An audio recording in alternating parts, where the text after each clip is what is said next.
வணக்கம். செய்திகள் வாசிப்பது சரவணா. தந்தையை கொலை செய்த மகனை காவல்துறையினர் கைது செய்து விசாரணை மேற்கொண்டு வரும் சம்பவம் அப்பகுதி மக்களிடையே பெரும் அதிர்ச்சியை ஏற்படுத்தியுள்ளது.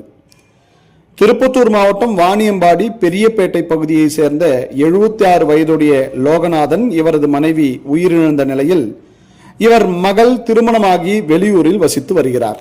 இந்நிலையில் லோகநாதன் தனது மனநலம் பாதிக்கப்பட்டதாக கூறப்படும் 27 வயதுடைய ஹரிஷ் என்கின்ற மகனுடன் தனியாக வசித்து வந்துள்ளார். மேலும் மனநலம் பாதிக்கப்பட்டதாக கூறப்படும் ஹரிஷ் தந்தை லோகநாதனிடம் அவ்வப்போது தனக்கு திருமணம் செய்து வைக்குமாறு வற்புறுத்தி வந்ததாக கூறப்படுகிறது. இந்நிலையில் நேற்று முன்தினம் இரவு தந்தை மற்றும் மகனுக்கு இடையே சண்டை ஏற்பட்டதாகவும் ஹரிஷ் அருகில் இருந்த கத்தியை எடுத்து தந்தையின் தலை மற்றும் கழுத்து பகுதியை வெட்டிவிட்டு அருகிலேயே தூங்கிக் கொண்டிருந்துள்ளார். காலையில் அக்கம் பக்கத்தினர் வீட்டுக்கு சென்று பார்த்தபோது கழுத்து, தலை உள்ளிட்ட பகுதியில் வெட்டப்பட்ட காயங்களுடன் லோகநாதன் உயிரிழந்த நிலையில் இருப்பதை கண்டு அதிர்ச்சி அடைந்து வாணியம்பாடி நகர காவல்துறையினருக்கு தகவல் அளித்துள்ளனர். தகவலின் பெயரில் சம்பவ இடத்திற்கு சென்ற காவல்துறையினர் பிரேதத்தை கைப்பற்றி பிரேத பரிசோதனைக்காக வாணியம்பாடி அரசு மருத்துவமனைக்கு அனுப்பி வைக்கப்பட்டு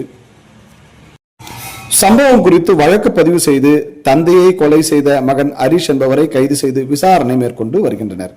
வாணியம்பாடியில் மனநலம் பாதிக்கப்பட்ட மகன் தந்தையை வெட்டி கொலை செய்த சம்பவத்தை தொடர்ந்து திருப்பத்தூர் மாவட்டத்தில் அடுத்தடுத்த கொலை சம்பவங்கள் அரங்கேறி வரும் நிலையில் பொதுமக்கள் அச்சத்துடன் வாழக்கூடிய சூழல் நிலவி வருவதாக சமூக ஆர்வலர்கள் மற்றும் பொதுமக்கள் குற்றம் சாட்டுகின்றனர். செய்திகளுக்காக விமல் ராஜ்.